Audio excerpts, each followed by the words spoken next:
ఈ వీడియోని పూర్తిగా చూడండి ఫ్రెండ్స్. అందరికీ నమస్తే అండి. నేను మీ మధు, లతా రియాలిటీ యూట్యూబ్ ఛానల్కి స్వాగతం. ఫ్రెండ్స్, సదరన్ స్లాట్లు ఓపెన్ అవుతున్నాయి కదా, మరి మేము ఆల్రెడీ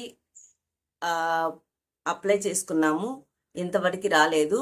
మేమేమైనా అప్లై చేసుకోవచ్చా? ఏ డాక్యుమెంట్లు కావాలి? అసలు పర్మనెంట్ డిజేబిలిటీ ఉన్న వాళ్ళకి పర్సంటేజ్ ఎంత ఉండాలి? టెంపరీ డిజేబిలిటీ ఉంటే పెన్షన్ వస్తుందా? ఇట్లా ఇంకా ఫర్దర్గా 6,000 రూపాయల పెన్షన్ రావాలంటే ఏమేం కావాలి, ఎట్లా ఎలిజిబుల్, ఎట్లా మేడం అని నాకు ఓల్డ్ అన్ని కామెంట్లు వస్తున్నాయి ఫ్రెండ్స్. కాబట్టి చిన్న క్లారిటీ ఇద్దామని చెప్పేసి వీడియో ముందుకు వచ్చాను. యాజ్ యూజువల్గా మన Latha reality YouTube channel first time చూస్తున్నారా? ప్లీజ్ ఫ్రెండ్స్ ఒక లైక్ చేయండి. మీ సపోర్ట్ నాకు చాలా ముఖ్యము. మన వీడియోస్ని మీ ఫ్రెండ్స్కి, మిగతా అందరికీ కొంచెం షేర్ చేయండి ఫ్రెండ్స్, చిన్న రిక్వెస్ట్ అనమాట. అట్లాగే సబ్స్క్రైబ్ చేసుకొని పక్కనే ఉన్న బెల్ ఐకాన్ని ఆన్లో పెట్టుకోండి. నేను చేసే ప్రతి వీడియో మీ దాకా వస్తుందన్నమాట. నాకు తెలిసిన ప్రతి చిన్న ఇన్ఫర్మేషన్ కూడా మీతో షేర్ చేసుకుంటున్నాను. అట్లాగే మీరు పెట్టిన కామెంట్కి రెస్పాండ్ అయ్యి వీడియో చేస్తున్నాను. ఓకేనా ఫ్రెండ్స్? చలో,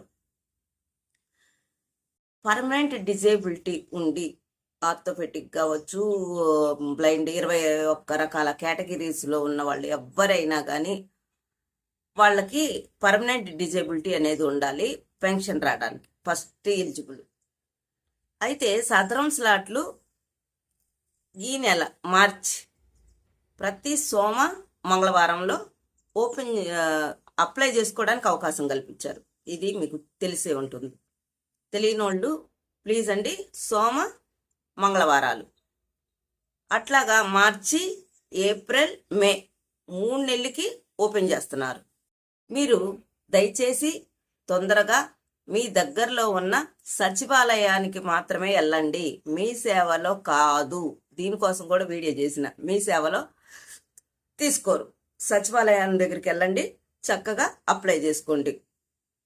అప్లై చేసుకోవడానికి కావాల్సిన డాక్యుమెంట్లు Aadhaar card, passport size photo, ration card. మీ సచివాలయంలోకి వెళ్ళి అప్లై చేసుకోండి.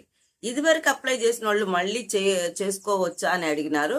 తప్పకుండా చేసుకోండి. ఎందుకంటే మీరు ప్రభుత్వాలు మారొచ్చు, మళ్ళీ రకరకాల ఇప్పుడున్న జీవోలు ఇంకొకరు లేవు అని అంటున్నారు. అప్లై మాత్రమే గతంలో చేసుకున్నారు, మీకు పెన్షన్ రాలేదు. పెన్షన్ వస్తే అప్లై చేసుకోవాల్సిన అవసరం లేదు ఫ్రెండ్స్, ఇది గుర్తుపెట్టుకోండి. పెన్షన్ వచ్చిన ప్రతి ఒక్కళ్ళ దగ్గర సదరం ఉన్నట్టే మీరు అప్లై చేసుకోకండి. ఎవరి దగ్గర అయితే లేదో, గతంలో కూడా ఎవరైతే అప్లై చేసుకున్నారో వాళ్ళు మళ్ళీ కూడా అప్లై చేసుకోండి. అప్లికేషనే కదండి, చక్కగా అప్లై చేసుకోండి. దీనికోసం కూడా వీడియో చేయాల్సి వస్తుంది నేను ఈ విషయం ద్వారాగా. ఓకేనా?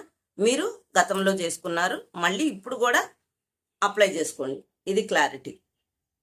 ఫోన్ నెంబర్ తీసుకెళ్ళండి, ఓటీపీలు వస్తాయి. ఫోన్ నెంబర్ చేతిలో క్యారీ చేయండి, కంపల్సరీగా అవసరము. ఇంకోటి, మీ మెడికల్ రిపోర్టు, మెడికల్ హిస్టరీ తప్పకుండా తీసుకెళ్ళండి. అప్లై చేసేటప్పుడు రిక్వెస్ట్ చేసుకోండి, అప్లై చేసుకోండి. పర్మనెంట్ కాకుండా టెంపరీ అనే సర్టిఫికేట్లో ఇస్తే అది 40 ఉన్నాయండి, 50 ఉన్నాయండి, 70 ఉండని గాక పెన్షన్కి ఎలిజిబుల్ కాదు అని నేను అనుకుంటున్నాను. సరైన గైడ్లైన్స్ లేవు ఫ్రెండ్స్, గైడ్లైన్స్ రాలేదు. దేనికి? టెంపరీ దానికి గైడ్లైన్స్ అయితే లేవు. పర్మనెంట్ ఉంటే 40% ఉన్నా కానీ 6,000 రూపాయల పెన్షన్కి ఎలిజిబుల్.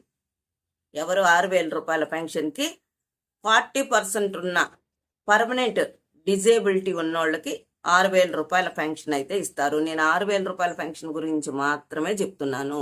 మిగతా కేటగిరీస్ మళ్ళీ ఫర్దర్ వీడియోస్లో చెప్తాను. ఓకేనా ఫ్రెండ్స్? డౌట్ క్లారిఫై చేశానా?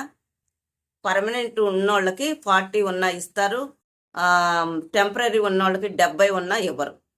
ఆల్రెడీ చేసుకున్న వాళ్ళు మళ్ళీ అప్లై చేసుకోండి. సదరం సర్టిఫికెట్, సదరం ఓపెన్ అవుతున్నాయి. యాజ్ ఎర్లీ యాజ్ పాసిబుల్ తొందరగా వెళ్ళండి. సచివాలయాల్లో మాత్రమే ఇస్తారు. మీ దగ్గర ఏమేమి ఉండయో అన్నీ క్యారీ చేయండి. ఫోన్ కంపల్సరీగా తీసుకొని పోండి.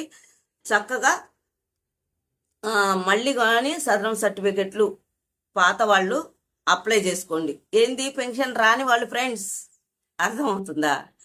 ఓకే అండి.